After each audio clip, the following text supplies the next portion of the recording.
Jumpa kembali di channel Oma Solusi Indonesia dengan membawakan satu topik baru dengan judul Trik Teror via Surat dari Bank yang perlu Anda ketahui dan itu tidak perlu menjadikan Anda panik. Pada kesempatan kali ini saya akan membongkar semua trik yang dilakukan oleh bagian penagihan ketika ada card holder atau pemegang kartu kreditnya sedang menunggak hutang kartu kredit atau KTA. Jadi melengkapi agar supaya seluruhnya kekuatan yang ada yang dimiliki oleh bagian collection department untuk menakut-nakuti, membodohi pemegang kartu kredit atau card holder yang saat ini sedang menunggak akibat, saya katakan pasti akibat, karena memang kondisinya sedang terpuruk finansialnya. Dan jika ini saya tidak buka, tidak beberkan, tidak berikan sebuah edukasi kepada masyarakat, khususnya pada pemegang kartu kredit atau card holder yang saat ini memang benar-benar sedang terpuruk, ini bisa salah kaprah. Saya sudah membahas seringkali adalah yang pertama adalah kelakuan debt call.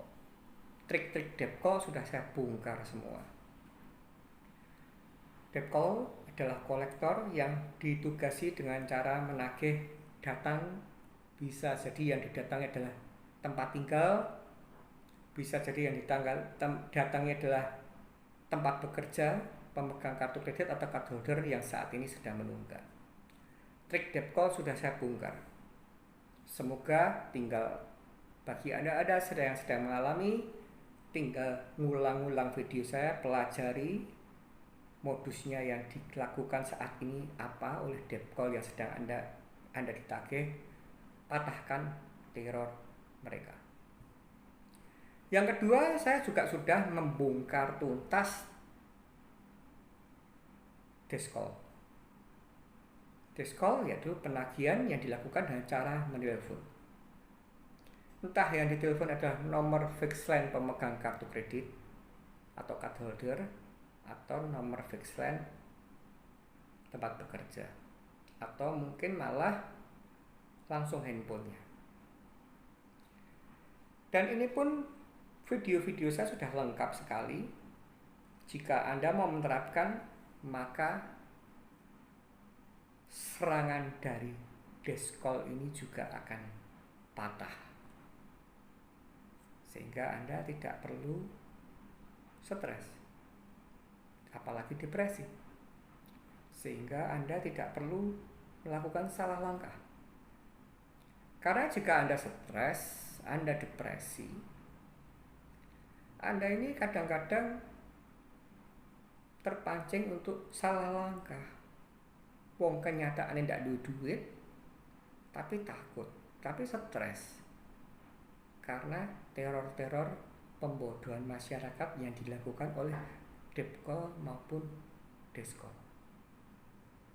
Ada yang mungkin malah utang rentenir, ada yang mungkin malah nyuri barang, ada yang mungkin malah berjanji sesuatu pada entah itu rekan, relasi atau kerabat, dan endingnya malah tidak dilakukan tentang janji-janji tadi, sehingga masuk unsur tindak pidana penggelapan, masuk unsur tindak pidana penipuan, masuk unsur tindak pidana pencurian, dan masih banyak lain yang tidak dapat saya jabarkan satu-satu.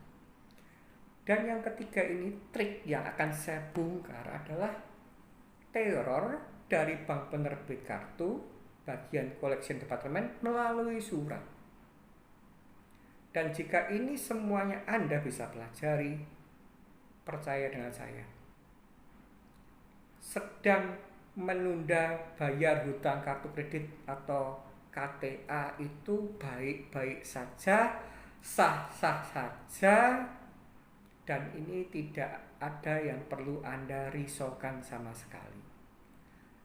Sebelum saya masuk ke topik, saya akan memberikan sedikit klarifikasi karena ini terkait dengan topik yang akan saya kupas.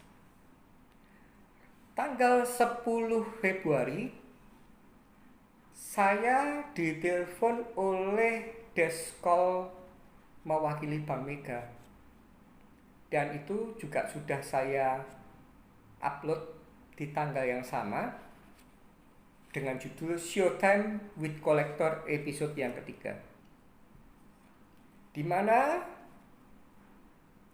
desk call dari Bank Mega mengganggu keluarga tidak serumah yang dapat dihubungi yang saya cantumkan ketika saya apply kartu kredit Bank Mega. Dan itu masih berlanjut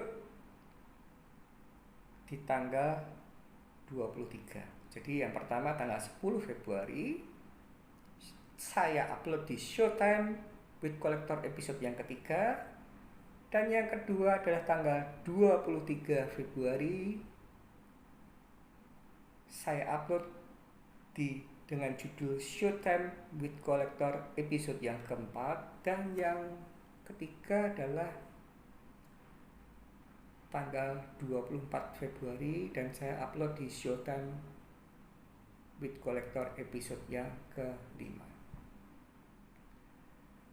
Di sini keluarga tidak serumah yang dapat dihubungi ini sudah saya kasih way out, sudah saya kasih jalan keluar, bahwa apa yang dilakukan penagihannya ini sangat-sangat memprihatinkan, dan jika ada pimpinan bank kolektor Mega, Bank Mega,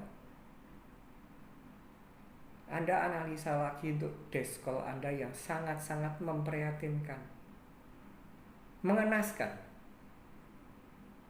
di mana dia sudah telepon dengan saya langsung.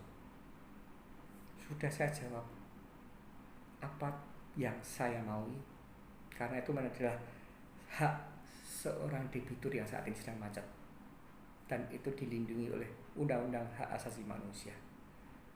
Saya belum mau bayar, dan ketika poinnya sudah saya sampaikan, dia masih mau berkhotbah, saya ladeni.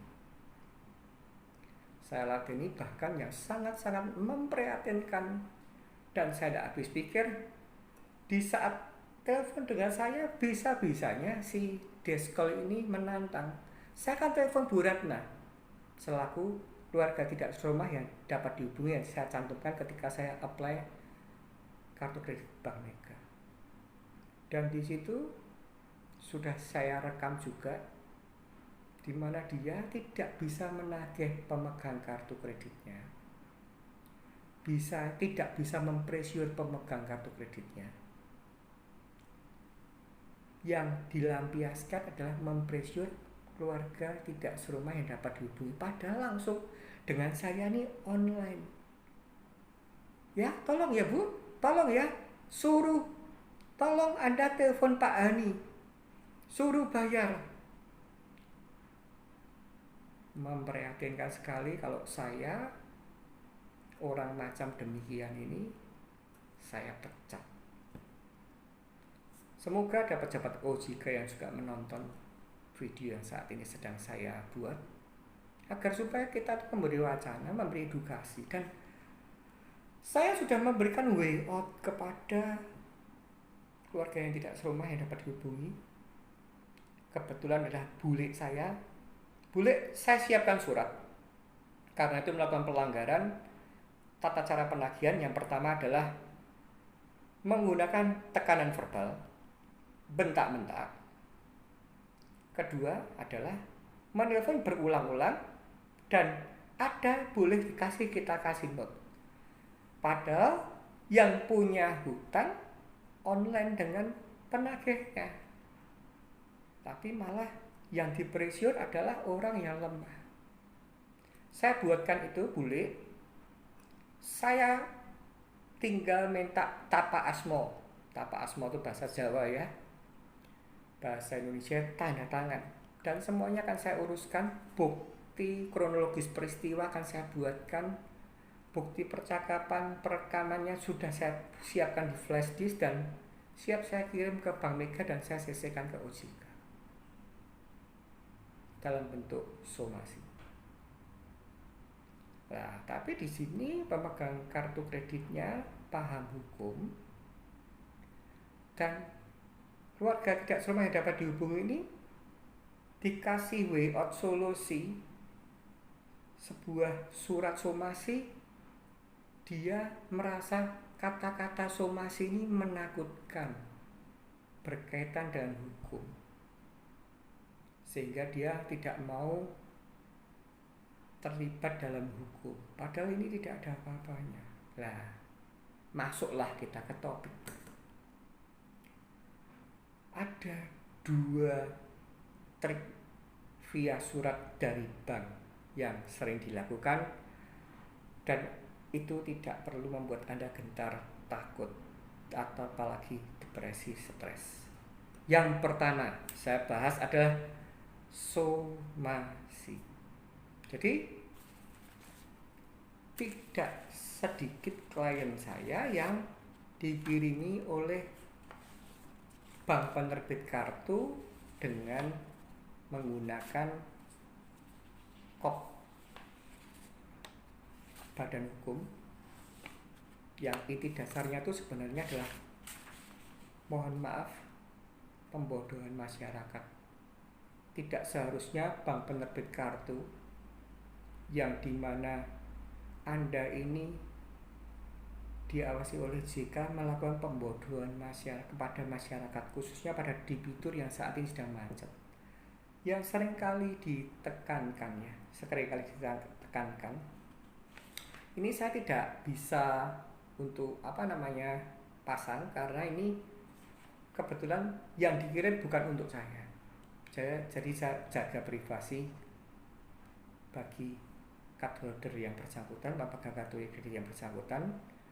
Tapi saya bacakan poinnya. Yang sering ditegaskan itu adalah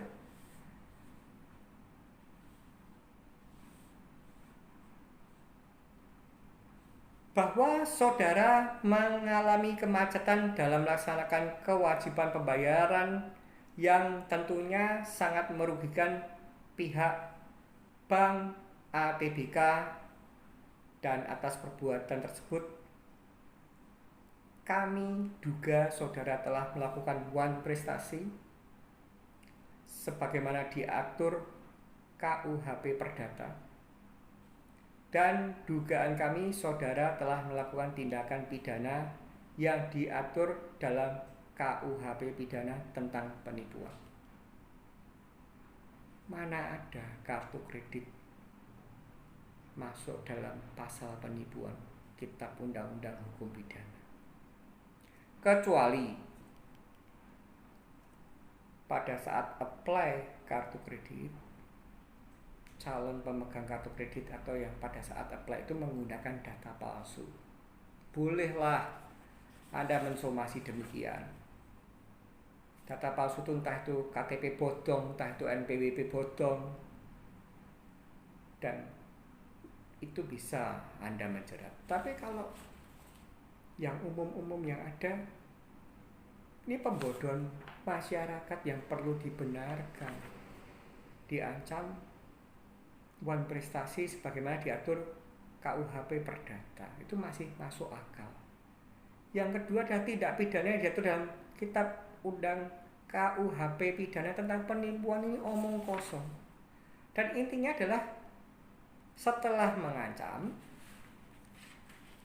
bank kepengen supaya pemegang kartu kredit, card holder atau debitur yang macet datang ke kantor, ada tanggalnya, ada jamnya, ada alamatnya. Itu yang sering kali dilakukan, salah satunya. Kemudian saya kasih lagi contoh yang lainnya.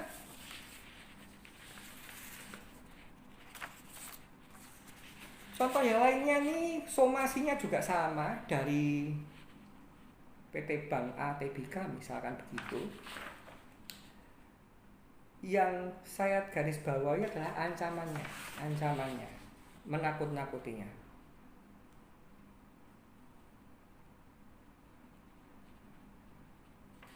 Jadi ini menakut-nakutinya adalah jika surat somasi atau teguran kepada saudara atau saudari agar segera menyelesaikan seluruh kewajiban di atas dalam waktu 10 hari sejak tanggal surat ini diterbitkan, dan jika ini tidak Anda selesaikan, belum Anda lunasi hutang kepada klien kami, maka kami akan menempuh jalur hukum yang berlaku baik perdata ataupun dalam upaya hukum lainnya. Tentunya ini sangat merugikan bonaviditas dan kredibilitas saudara-saudara. Ini ancaman-ancaman yang tidak perlu Anda risaukan. Ini hanya teror trik yang membodohi masyarakat. Jadi Anda tidak perlu datang, tidak ada apa-apa. Beda, undang aja, ayo kita selesaikan pembicaraan tanggal sekian. Janganlah melakukan pembodohan dengan mengatasnamakan kitab KUHP pidana. Tidak ada guna. Itu yang macam yang kedua. Macam yang ketiga, sama, peringatan somasi. Saya hanya membacakan ancaman-ancamannya saja ya, karena inti dasarnya adalah setelah dia mengatakan begitu, cardholder atau pemegang kartu kredit diajak untuk bertemu di sebuah tempat yang telah ditentukan, di sebuah jam yang sudah ditentukan, di sebuah tanggal yang sudah ditentukan. Ya, oke, saya bacakan. Bahwa apabila sampai dengan batas waktu tersebut di atas, saudara tidak menyelesaikan kewajiban saudara pada klien kami, maka atas perbuatan saudara yang telah merugikan aset negara. Ini membawa kata-kata aset negara. Aset negara. Jadi ini mentang-mentang ini sebuah bank BUMN, dia mengatasnamakan penerbitan kartu kredit ini adalah menggunakan aset negara. Mohon apabila ada pejabat BUMN, Menteri Pak Erick Thohir, apakah ketika ada sebuah gagal bayar hutang kartu kredit BUMN ini artinya merugikan aset negara? Ini salah kaprah dan ini bisa diinterpretasikan, diterjemahkan dengan banyak hal yang bisa membuat panik. Padahal ini hanyalah kata-kata yang menurut saya tidak bermutu. Saya menunggu komen jika mungkin saya ada salah kata, tapi saya mempunyai keyakinan bahwa produk hutang kartu kredit ini tidak ada kaitannya dengan aset negara. Jadi jangan mengkait-kaitkan penerbit kartunya adalah BUMN dan ini terus dibuat serem-serem merugikan aset negara. Saya yakin ini tidak benar. Klien kami akan menempuh dan mempergunakan semua upaya jalur hukum yang memungkinkan sesuai ketentuan hukum yang dilakukan untuk memaksa saudara membayar kewajiban saudara tersebut, baik di jalur hukum pidana maupun hukum perdata, PKPU dan atau kepailitan, dan atau mencantumkan nama saudara dalam pengumuman nama debitur kreditur bermasalah melalui media massa. Silahkan pensumpasi atau bagian collection department, saya tunggu nyali Anda untuk mengumumkan orang yang gagal bayar di media massa. Saya menanti itu. Jadi tolong, di era yang semakin dahsyat, semakin canggih ini, janganlah kita membodohi masyarakat dalam bentuk apapun. Saya benar-benar sangat prihatin. Itulah 3 macam somasi yang diterbitkan oleh 3 bank penerbit kartu mengatasnamakan, dan itu sama sekali tidak perlu Anda khawatirkan. Anda malah perlu sekali saya katakan, ini beda langit dan bumi ya. Kalau yang tadi somasi yang sudah saya bacakan tadi, Anda tidak datang, Anda hiraukan saja, itu tidak ada efek hukum apapun. Tapi beda dengan apa yang saya tawarkan kepada bulik saya atau keluarga tidak serumah yang dapat dihubungi, yang saya cantumkan ketika saya apply pengajuan kartu kredit Mega. Jika bulik saya mau, saya siapkan kronologis perkara, saya buatkan voice record, saya siapkan di flash disk, saya kirimkan, dan itu pasti berhenti, karena yang akan menjewer telinga mereka, istilahnya telinga mereka kalau ibarat anak nakal, yang menjewer itu ibunya. OJK itu adalah badan yang ditugasi untuk otoritas jasa keuangan untuk menata penyelenggaraan yang dilakukan oleh bank-bank penerbit kartu ini agar supaya tidak ugal-ugalan, ompak-ompakan. Jadi itulah yang saya maksudkan. Ketika Anda dapat somasi itu Anda tidak perlu takut. Dan saya juga katakan sekali lagi ya, ada juga klien yang bertemu dengan saya dan meminta saran saya untuk apa, saya mau membuat somasi ya Pak ya, agar supaya saya tidak ditagih. Wah, itu lucu. Jadi somasi itu adalah hak semua orang. Ketika kita berperkara dengan satu orang pihak atau sebuah badan, kita boleh, perorangan pribadi atau kebadan itu boleh mensomasi, tapi mensomasilah yang elegan, mensomasilah yang benar, tidak bahasa Jawanya waton jeplak. Kalau pemegang kartu kredit atau card holder ini mau mensomasi, paling banter adalah pertama, ketika Anda dibentak-bentak, itu melakukan tekanan verbal, atau ketika debt call gembrong-gembrong rumah atau teriak-teriak, itu tekanan verbal masuk, tekanan fisik masuk. Kemudian kita bisa kembangkan kepada ada tidak unsur-unsur pidananya. Jadi Anda bisa mensomasi itu hanya sebatas itu, atau menelpon berulang-ulang. Jadi saya kasih tahu bagi Anda semua yang kebetulan pemegang kartu kreditnya adalah ikut orang, ketika mereka tuh menelpon berkali-kali, itu sudah diatur di Surat Edaran Bank Indonesia nomor 14/17 di ESP. Anda baca uraian nomor 8, fokus ke chapter C atau ke bagian C, dan di C itu di breakdown detail, di situ ada. Tapi kalau yang lain hal itu, Anda, setiap orang punya hak sah untuk melakukan somasi, tapi itu tidak apa-apa. Saya kasih tunjuk lagi satu hal lagi, kalau ini kebetulan tempat saya, sehingga kalau tempat saya berani menampilkan. Nanti saya tempel. Ini entah somasi, entah ini apa, saya tidak tahu. Tulisannya adalah surat peringatan terakhir. Berdasarkan pasal 8 ayat 2 syarat-syarat umum pembukaan rekening dan buku petunjuk layanan kartu kredit Mandiri angka 12 poin H, saat ini rekening tabungan Mandiri Bapak atau Ibu tidak dapat dipergunakan untuk sementara waktu sampai kami menerima pembayaran. Kami harapkan Bapak Ibu dapat segera melaksanakan pembayaran atas kewajiban tersebut selambat-lambatnya 7 hari dari hari sekarang atau terhitung dari surat ini dibuat. Jika sampai dalam batas waktu 7 hari surat ini kita buat tidak menerima pembayaran, dengan terpaksa kami akan melakukan pendebitan rekening guna pembayaran kewajiban bapak dan ibu.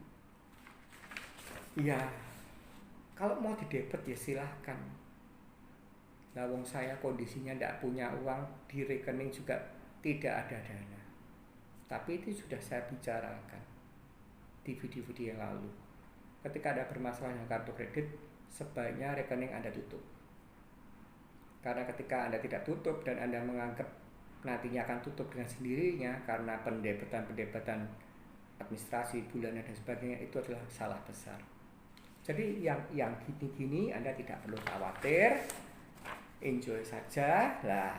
Yang Anda harus takut itu malah kalau seperti ini. Kalau yang ini misalkan bukan produk kartu kredit ya, bukan produk kartu kredit. Jadi hari ini saya benar-benar akan menelanjangi pembodohan masyarakat. Ketika saya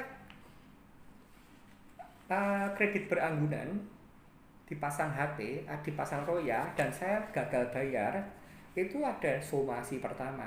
Nah ini, kalau ini serem, ini tidak dilakukan, dilanjutkan dengan somasi kedua. Dan ini ketika tidak saya follow up, karena memang kondisinya nggak punya uang, akan dilanjutkan somasi ketiga. Dan jika itu tetap tidak dilanjutkan, endingnya apa yang saya anggunkan atas dasar adanya HT yang terpasang, adanya Roya, dilelang, selesai. Jadi itulah, jangan pernah mau dibodohi dengan teror via surat dari bank untuk somasi. Santai saja, tenang saja, enjoy your life. Itu yang pertama. Yang kedua yang harus akan saya telanjangi adalah ketika Anda ditawari surat penawaran. Surat penawaran ini tempat saya lagi ya, saya langsung buka. Ini nilainya nih dibesar-besarkan dan tidak ada sebuah pedoman yang valid. Dan ketika kita membuka, kalau Anda pemegang kartu kredit atau card holder yang masih awam, tidak tahu hukum, Anda pasti ketakutannya luar biasa. Misalkan, seingat saya, wong limit saya ini cuma 50 juta, sekarang 72 juta. Ini saya kaget-kaget loh. Kalau Anda tidak tahu hukum, tidak tahu cara penyelesaiannya. Dan di sini diiming-imingi, ya kalau kamu mau bayar bulan September, daripada kehilangan 72 juta, kamu boleh bayar 63 juta. Kalau kamu mau bayar bulan Oktober, kamu boleh bayarnya 66 juta. Kalau kamu mau bayar November, kamu bayarnya 69 juta. Dan surat ini terkirim September. Kalau Anda tidak bijak, Anda sudah panik, wah sekarang dari 50 menjadi 72, dan ini mumpung ada kesempatan, ada harga 63 juta, ini adalah Anda masuk dalam jebakan Batman. Pembodohan dari mereka, bank penerbit kartu kredit berhasil. Itu tidak perlu Anda khawatirkan sama sekali. Saya kasih contoh lagi lainnya, CMB. Semua yang saya masukkan, kalau yang ini surat pribadi saya akan saya cantumkan. Jadi nanti Anda bisa amati. CMB juga sama intinya. Seingat saya ini limitnya adalah 15 juta, dia langsung membuat jadi 32 juta. Limit 15 juta ditagih 32 juta.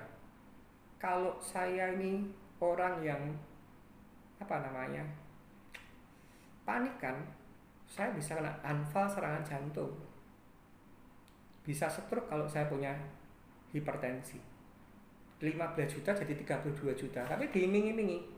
Kalau kamu bayar November, surat ini November tanggal 17, dan ini 26 November, kamu cukup bayar 16 juta. Ini adalah pembodohan, dan ini saya bukakan untuk Anda semua. Tidak perlu Anda tanggapi ya. Saya kasih beberapa Citibank, modus operasionalnya sama. Intinya membuat Anda shock, nilainya dahsyat, ada kesempatan bayar lumayan murah. Nah, kalau Anda terjebak, pembodohan dari mereka berhasil. Sama ANZ juga demikian modusnya. Sama dengan HSBC, demikian juga modusnya. Itulah yang saya bukakan, 2 trik yang via menggunakan surat yang perlu Anda ketahui ketika Anda gagal bayar hutang kartu kredit, ketika Anda sedang menjadi debitur yang saat ini macet, pemegang kartu kredit atau card holder yang macet. Ketika Anda mendapatkan 2 macam surat tadi, Anda tidak perlu gentar, tidak perlu panik, tidak perlu ketakutan, karena itu sama sekali tidak ada yang akan berefek. Beda dengan tadi yang sudah saya ceritakan, ketika kita mensomasi bank atau siapapun orang yang kita somasi, dan ketika itu memang dasar hukumnya ada, kronologis perkaranya jelas, dan apa yang dilanggar sudah tahu, dan jika orang yang kita somasi mengabaikan, mereka akan kena dampaknya. Contohnya, saya sedang berperkara adanya dugaan tindakan penipuan, juga adanya dugaan tindakan pemalsuan tanda tangan atau data. Saya sudah somasi orang yang bersih tegang dengan saya menjadi jadi istilahnya saya pelapor, dia terlapor. Dan sebelum saya melakukan itu, saya sudah somasi dulu, saya peringatkan dulu. Ayo kita duduk bersama, kita buka, siapa tahu ada titik temu agar supaya ini tidak bergulir ke jalur hukum. Dan ketika batas waktu somasi yang saya lakukan sudah tercapai dan dia tidak melakukan apa-apa, saya tindakan tegas.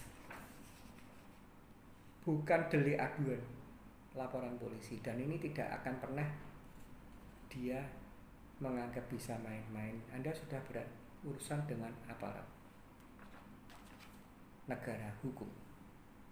Jadi ketika tadi Anda mendapatkan dituduh penggelapan, penipuan aset negara dan sebagainya, tidak perlu Anda gentarkan. Semoga video ini bermanfaat. Semoga Anda mengerti apa yang saya bagikan. Enjoy your life. Jangan pernah Anda tetap selalu ketakutan yang membuat jasmani Anda akan mengakibatkan jasmani Anda menurun staminanya dan Anda bisa sakit. Ini kondisi masih pandemik dan ini saya lihat berita terakhir, semoga gelombang ketiga ini tidak terlalu dahsyat. Tapi jika mana memang itu harus terjadi, selalu prokes dan segera booster vaksin. Saya sudah lakukan hal itu dan semoga kita semua dapat melalui kehidupan ini dengan nyaman, lancar, dan damai. Jangan menyerah, tetap semangat, dan ingat, badai pasti berlalu.